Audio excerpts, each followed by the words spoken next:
I'll thank Vonu for her introduction and her very interesting description of what the new centre is doing. Thank again Vonu and colleagues for inviting me to contribute to this workshop.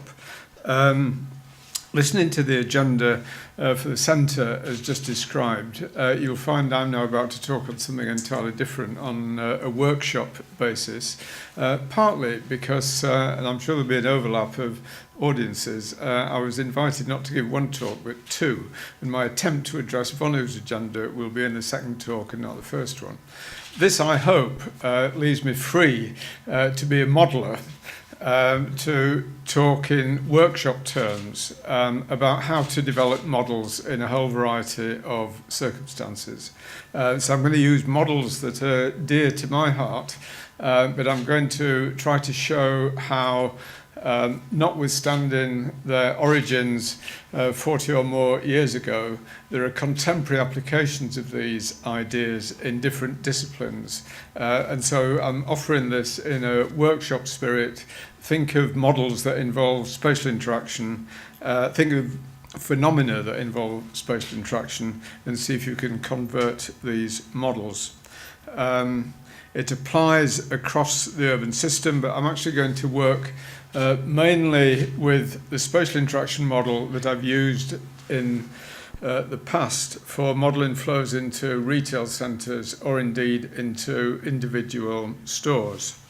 So the map there is London. The yellow blobs are the retail centres in London, of which there are 220. The blue blobs, which you can't see because it's blue on blue, which is a total failure of mine in terms of PowerPoint presentation, are 623 ward centroids. So if you're doing spatial interaction modelling in retail in aggregate, then you have a 600 by 200 matrix, so you have 120,000 elements. In practice, it has to be highly disaggregated, and so you're talking much more than that. And interestingly, it's a big data issue, and I will mention one particular application to connect more directly to Vonu's introduction. So the spatial interaction model, the core model for retailing is this one. I'm not going to do the mathematics of it, but it basically links expenditure at one end, the I zone, to the attraction of a retail centre at the other end, the J zone. And that's measured by this WJ entity, which you might simply take as the size of the retail centre as some kind of measure of attractiveness. But we can actually be much more sophisticated than that. And then I usually throw this slide in from the stages of my work in the late 80s, early 90s, when Martin Clark and I in Leeds developed these kind of retail models for commercial uses in a university spin-out company called GMAP Limited. And these were the kind of clients that GMAP had. It got to a point where the company had a staff of something like 120. It was working for this range of clients. And the reason why I do that is just to indicate that these models are for real. People wouldn't have been paying us millions of pounds a year to do this kind of work if it didn't actually improve their bottom line. So in terms of improving the network of retail stores and outlets for this kind of range of companies. And of course, now they've nearly all internalised it. The companies employ graduates from Leeds to staff their modelling divisions. Interestingly, it is a big data thing. To get the models calibrated to work, you need very good data. And of course, the retail companies in particular had very rich data even then on their customers. And that helped. Martin Clark was actually telling me the other day, he's been doing some work with Telefonica. Telefonica, in terms of O2 in this country, in terms of telephone records in the UK, have something like 1.5 billion a day. And out of the 1.5 billion a day, they can track our movements. I mean, you'll know all the background of this. They know where you are, whether your phone's on or not. They now have an analytical capability to turn that data into retail flows. So you can actually use that kind of mobile phone data to be the input to the kind of model that I'm talking about there. Anyway, that's all for real, and that's part of the sort of standard use of this. I then want to switch very much to the research end of this. And if the first kind of model you call a Boltzmann model because it's a statistical averaging model, in those cases, you've got to make an assumption about the size of the retail centre. If you actually want to model the way retail centres evolve over time, then you have a dynamic modelling problem. And to tackle that, we've switched into what are in effect Lotka-Volterra equations. And so the equation on the board, KWJ is the cost of running a shopping centre, DJ is the revenue attracted to it. Again, all this in very broad terms. If it's positive, the centre grows. If it's negative, the centre declines. And I won't go into all the maths of this. It is essentially a Lotka-Volterra competition for resources model where the retailers are competing for consumers. So in ecology, it's the species competing for resources. In our world, in this particular world, it's retailers competing for consumers. But the underlying mathematics is essentially the same. And so you can actually take that. I think this is one where I'm afraid I don't have the video working, but and it will show how systems evolve. Now, the point that is very much worth making when you start to do this kind of dynamic analysis is anybody who, I'm sure lots of you are familiar with nonlinear systems of differential equations. And they're very dependent on initial conditions. So if we're modelling urban dynamics, we're actually modelling a sequence of initial conditions. And the slower changing bits of this is what I started calling the DNA of the system. Because in a sense, if you want to fundamentally change the forward path, you have to start playing around with the DNA. And so you get into a planning equivalent of genetic medicine, if you like. And there's some big ideas, I think, to be developed that are scarcely out of the research arena.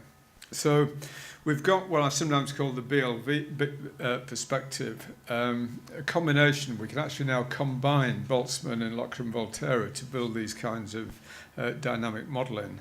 And that's the example that I'm going to use. But of course, there's a broader toolkit, so the ideas can be translated. So I don't think I need to say that. I've just said all of that. And so I go back to what I'm saying at the start. What I want to say is from that core idea of modelling, I now want to look at varying over scales and varying over time.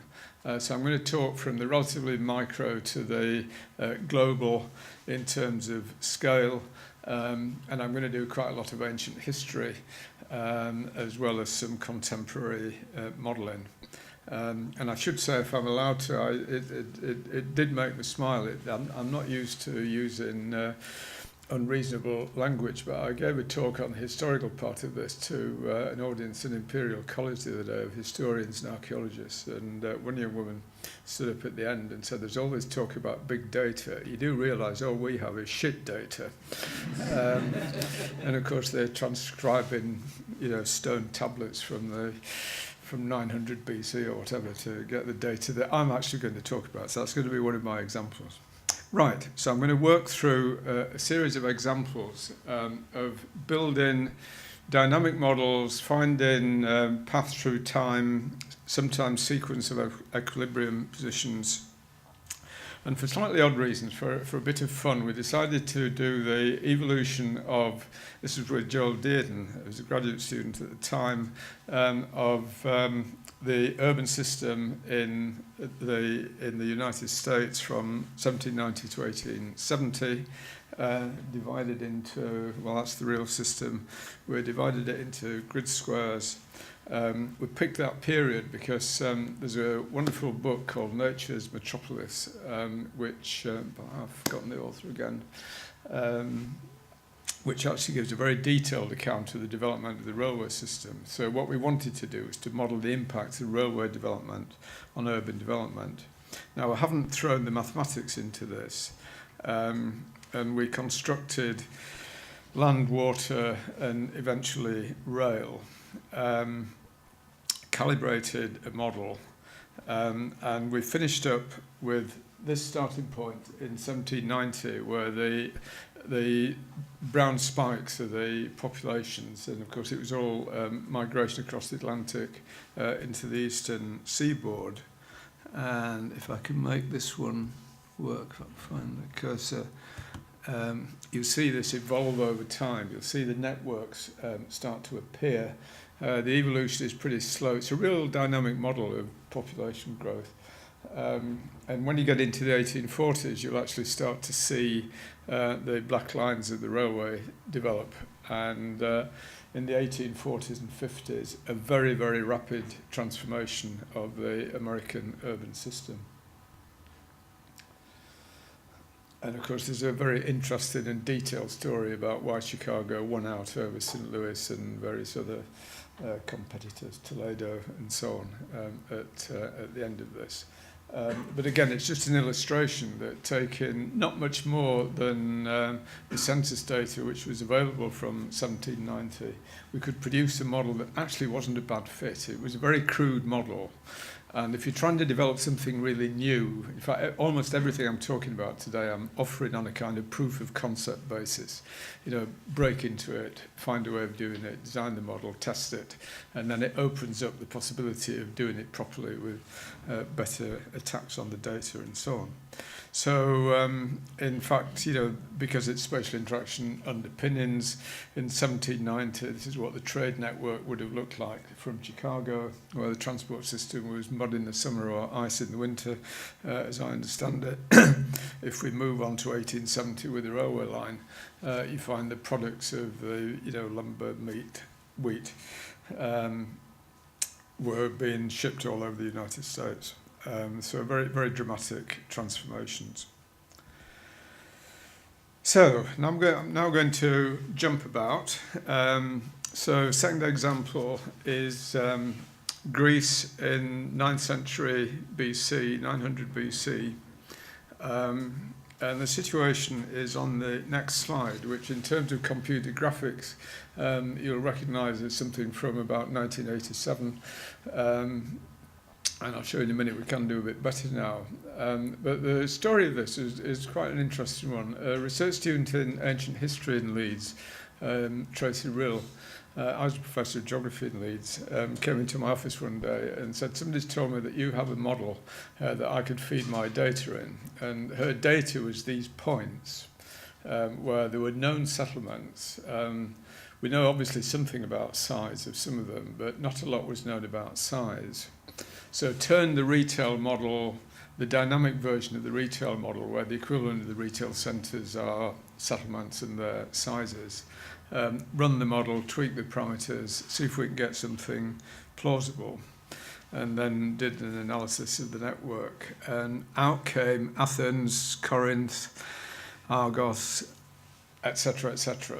And yeah, we were actually quite pleased with it. And so in a sense, it's an illustration of how models can tease something out of awful data. And I'll show you something later which illustrates something we could never do for Greece, but we're now thinking of doing, although for different reasons it will emerge we probably can't.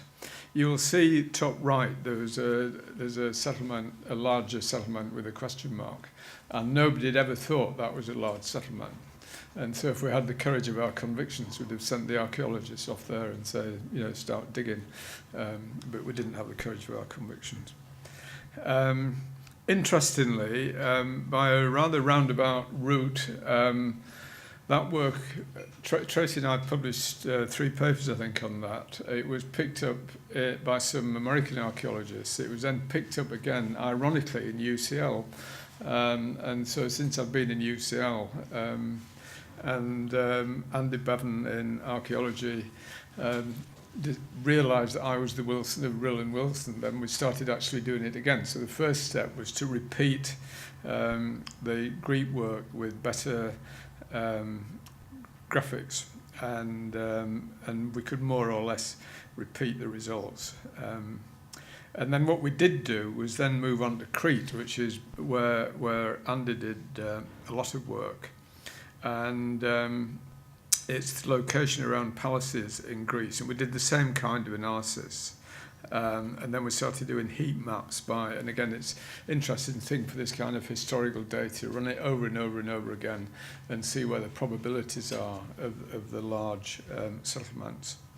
And so that was, there are ways of improving the data. I think I've not put the slide in. There's a slide showing because it was all, the spatial interaction is all based on walking essentially, and Andy's actually walked many of these routes up and down mountains to work out how long it would take to get from one place to another. Anyway, let me then go back to archaeology in a different sense. And my knowledge of this local geography is not good, but I think this is in the Kurdistan region of Iraq, which is not a good place to be, I guess, right now. And again, it's a somewhat odd tale. It turned out that UCL archaeologists have worked for a long time in that region. They did work for a long time in that region. And then at the start of the Saddam Hussein regime, they decided they needed to move and go somewhere else. Where did they go? They went to Syria. So not long ago, they moved back to Kurdistan, and I would guess, I haven't discussed it with them, I guess they've now left Kurdistan. But we were back to the problem that we faced in Greece, that in this case they knew very little about the settlement sizes, and they really didn't want to know where to start digging. So we actually ran these models again. That's where the settlements were. These were identified from aerial photography, basically. And we ran the models, we did the same kind of analysis. And the notion is that would actually produce their archaeological plan. Right, that's the end. No, it's not quite. It's not quite the end of archaeology. So I've got another different example at the end. But I have 5, 6, 7, 8, 4 more examples where I'm going to move into a different kind of modelling, but it's actually still Lotka-Volterra. So I stick to my theme, and it's actually still spatial interaction, but in a very different territory. You can use and develop these kinds of modelling ideas. Now, in terms of building models of wars and arms races, I don't know how many of you are familiar with this. There was a very famous meteorologist, Lewis Fry Richardson. I think he was actually head of the meteorological office. But he had a kind of statistical hobby, which was to build models of wars. And in particular, he built models of arms races. And there were others who were working at the same time, again, in the same territory, but not exactly with the same models. So, but again, there's something very interesting. There's an interesting point that I want to make about how one extends modelling capability by taking new ideas, in this case, not so new ideas, actually, into a very different context. The Richardson arms race model is essentially the top 2 equations on that slide. So X is the armory of the red team, if you like, and Y is the armory of the blue team. And essentially what those differential equations are saying is if the blue team expands its armour, then the red team has to expand as well. So there's an arms race. And it turns out these are well-known differential equations. Again, they're Lotka-Volterra, there's an equilibrium solution, etc., etc. And the interesting thing about both Richardson, or more particularly about ecology, where these will be different species, prey-predator models, competition for resources models, and so on. Is rather oddly, in my mind, ecologists don't put space into this. They don't put space into Lotka-Volterra models. And so a few years ago, being geographers, we said, we need to put space in. And even in ecology, animals move around and seeds are blown around and they cross boundaries. And it made me realise, I hope there are not too many ecologists in the room, why ecologists quite like working on island ecosystems because they're well contained. But anyway, it's not difficult in principle, and it's won't go through the detail, to put a spatial system into Lotka-Volterra models, and it's what the two equations below represent. You can do this in ecology, in principle. What we then did was to interpret spatial interaction, this time not as a movement of people or trade, but as threat. So you would expect, particularly in ancient times, less true now with modern technologies, threat to attenuate as distance increased. And so that's the spatial interaction element of this. And the WJ element, if you like, or the settlement element, is the size of forces at a location. So it gets you into a position where you can actually represent and model the disposition of forces spatially. And so Peter Bowden, who's part of my research group, who's been doing this work, has actually used North Korea and South Korea and the disposition of forces, particularly around the border, to represent through this kind of model. And we're in the process of trying to extend that. Next example, piracy. And I'm afraid this is another video that doesn't work. My technological skills are not brilliant. If this worked, it would show from 1990 to the present day, there's been a huge amount of piracy. I was surprised to find it was nearly all in the Far East until relatively recently. And in terms of the relatively recently, where again, huge growth in the Middle East led us to apply, again, these threat kind of spatial interaction models to piracy in the Gulf.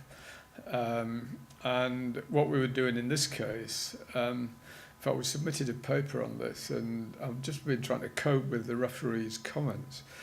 We must all have to do this from time to time, and I hope the referee isn't in the room, actually, but one of the referees said, and it actually made me think, he said, we know about spatial interaction models and like the idea of threat, but the I's and J's are usually fixed. In this case, you've got ships moving around, you've got the targets moving around, and you've got the pirates moving around. But anyway, we cope with that. We've done an agent-based version of this, which probably handles moving around more easily.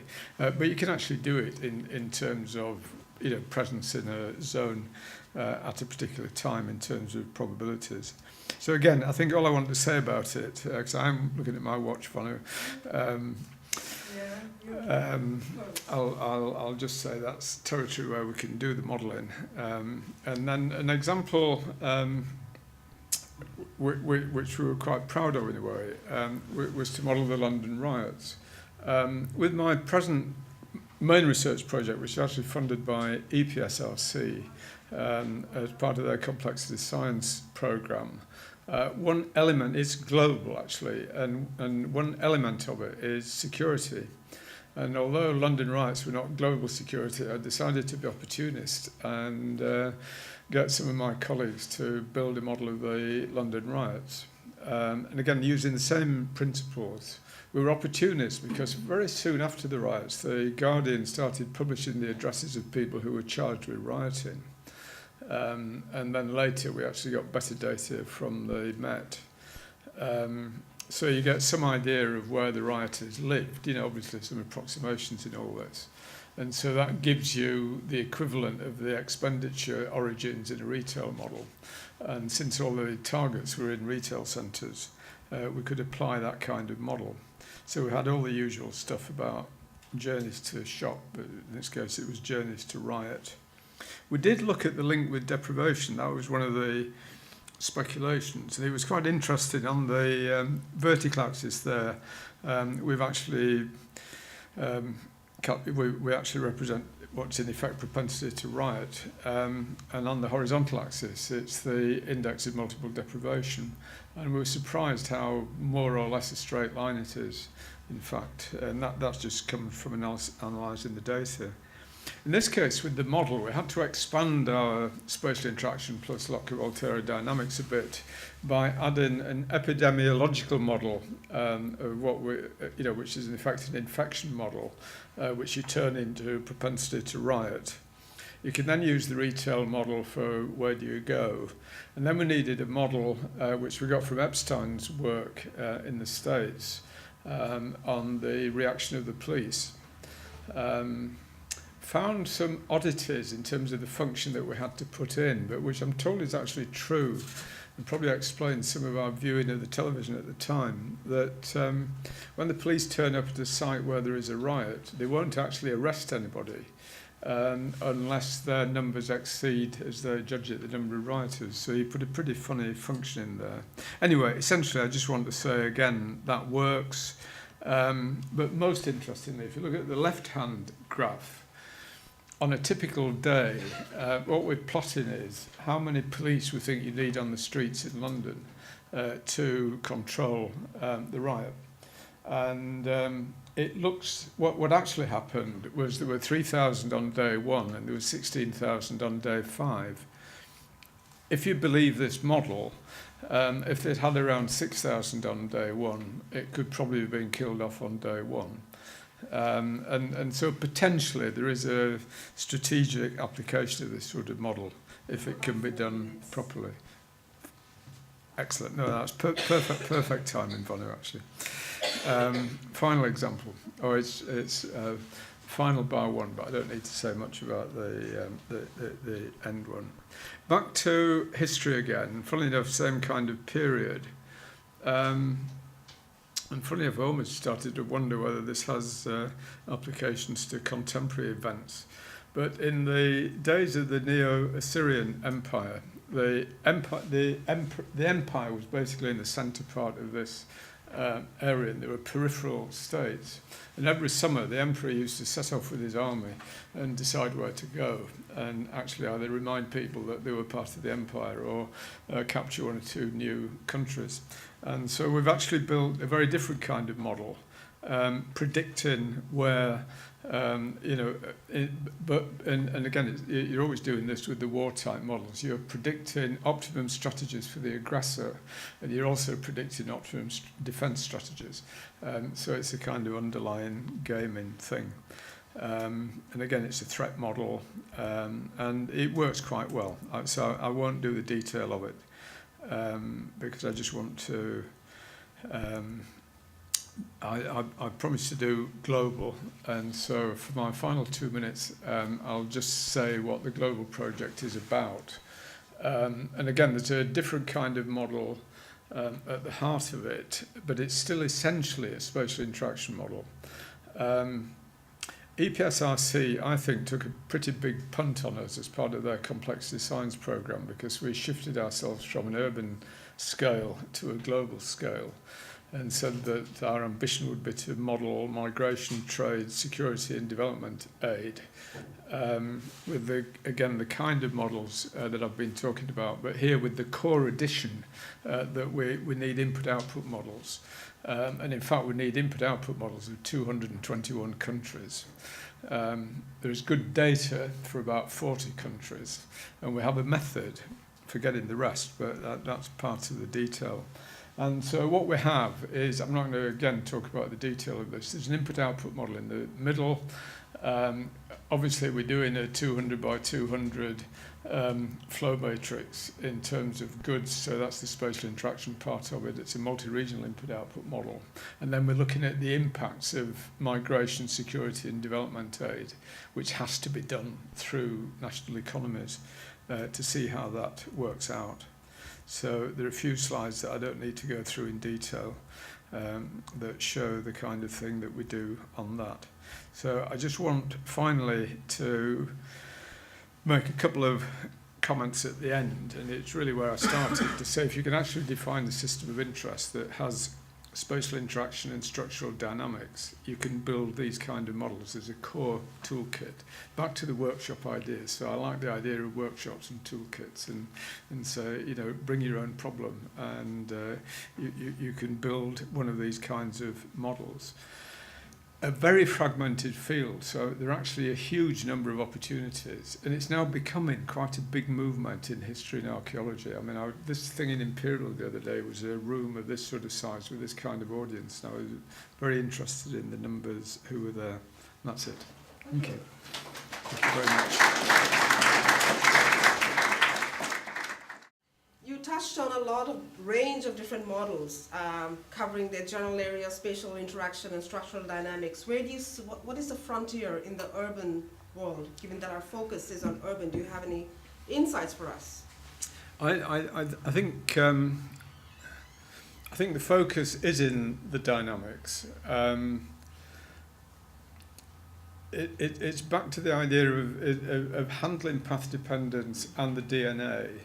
And in fact, part of the work I was doing with Joel Dearden, we introduced the idea of what we call a possibility cone. If you think of, I can do it in 2 dimensions. If you think of the kind of maps we see on the news when there's a hurricane around, and you've got a point where the hurricane is, and then the 2 lines spread out. So in a sense, you've got a 2-dimensional cone as to where the hurricane might be several days ahead. What we would like to know in the case of cities is where the city would be 10 years, 20 years, 30 years ahead. But if I stick to retail, and this is why it's a big research problem. If I stick to retail and I stick to London, and you're interested in the evolution of 200 shopping centres in London, you've got a 200-dimensional problem. So from a mathematical point of view, you've got a 200-dimensional space. So what I've been interested in defining, actually what I should say is, then doing this work with Joel, we jibbed at 200 and we switched our focus to South Yorkshire, where there are only 19 retail centres. So we then worked in 19 dimensions.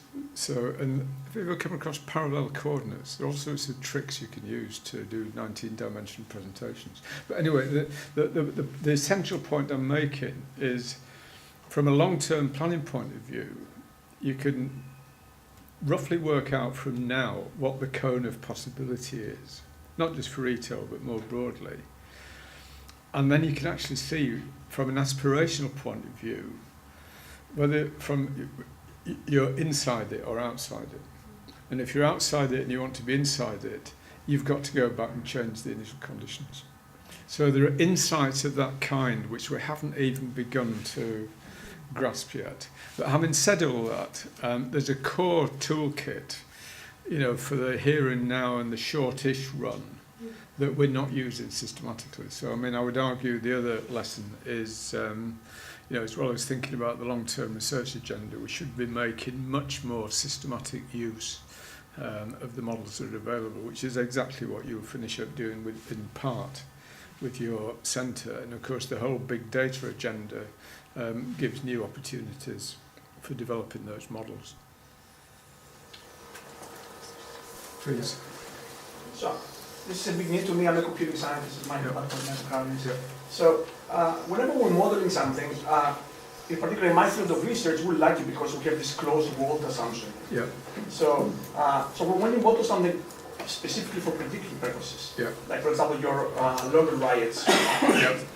So how did you know that your model includes all the forces at play? For example, it could have been weather information that affected how things spread, or transport limitations that pretty much one over the other. So one day this could be fine, the other day could be completely useless. So. The short answer is you don't. The longer answer is that the more you work in this kind of field with the models. And if I take the example that you're putting, which is a perfectly reasonable one, you would, if you're actually modelling this in a variety of situations around the world, let's say, you would soon find whether the weather made any difference or not. And once you actually knew that it was a key variable, you can build it into the model. You can always build it into the model. you've got another kind of problem that in our case, none of our models are closed. Journey to work in cities flows across city boundaries, so you get another kind of openness that you have to handle, which is, it's a messy world, actually. It's our kind of modelling, but so is biology, if you see what I mean. It's I think that's what makes it interesting. So. Oh yeah, sorry. One of the things that we see in terms of retail, taking that as an example, is the flight from high streets out of town. Now, using historical data, could you model that process of outflow and then make some predictions about what we would require to get the flow back? Get it back, yeah. Yes, I mean, the short answer is yes. Whether we could have modelled it at the start, is always a tricky question. I mean, one of the problems with this kind of modelling is you face new technology. We probably could have modelled that, actually, because, in fact, my favourite retail example was, I'm probably the only person in the room who was old enough to remember, but food shopping used to be done in corner shops, and there were no such things as supermarkets. When that changed, it changed almost overnight.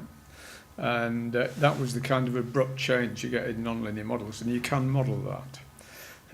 But I've not seen it done for the flight from the high street, as it were. Now, what you can do, because if you've got good enough measures of the attractiveness that's going into the retail model, you can see that the out of town will become more attractive than the high street. And in fact, when we did the work, I said we were experimenting with South Yorkshire. We actually did a version of, again, very simple-minded proof of concept stuff in terms of Rotherham High Street, because we noted that Rotherham High Street was 33% vacant, and it was, what do they call it? There are 2 or 3 big out-of-town centres, Meadowhall in Sheffield and Parkway, is it Park something, outside Rotherham. And we just tried to experiment, like, removing parking charges and that kind of thing in Rotherham. And again, we're working with that 19-dimensional space, so we have this parallel coordinates representation of it. But again, the challenge is to do it properly. And that's one of the problems, I think, with this kind of research. We've got more ideas around than we've had the resources to actually really do the fine detail. That's why I sometimes go back to, the core retail modelling that supermarkets or everybody now use. And we could be doing that sort of thing in all these other instances, and particularly in a lot of city planning. That's what I mean by the basic use of the models. But in general, we're not doing it. Transport modelling is the other exception. Transport modelling and retail are the areas where it's really been done. Last question. Yes? I was going to ask about your pirate map. It's Yeah. obviously, it's a form of shopping. Yeah. Very high value. Yes, it is, yes. But on your map, there wasn't bases for where the pirates are actually coming from, because there'll be a set limitation of the fuel they can carry to get to a ship and back. Is that a factor you've taken in? Yes, it is. I mean, in the Gulf model, where most of the pirates were coming from Somalia and particular locations, they were the origin of the pirates. And what you can actually do, again, on a spatial interaction basis, you can model the probability of how far they can get and how long they can be, as it were, around. And then we discovered more recently they've had a new technology which we then had to find a way of building in, which is so-called motherships. So instead of the original ships that were leaving the Somalian shore, bigger ones left and then sent little boats out from them, and the motherships could stay out for much longer. So, but of course, what complicates it and what makes it interesting from a modelling point of view is the naval defence strategies, because several navies have, a coordinated defence, and so we also had it's threat then from the pirates' point of view. If you've got a naval vessel, and again there's an area of attenuation around that that will actually prevent pirate attacks. But one of the problem is there aren't enough vessels to give a comprehensive coverage. So again, it's a pretty messy thing to do. But we had an attempt at it. All right. Well, thank you very much, Sir Alan. Thank you.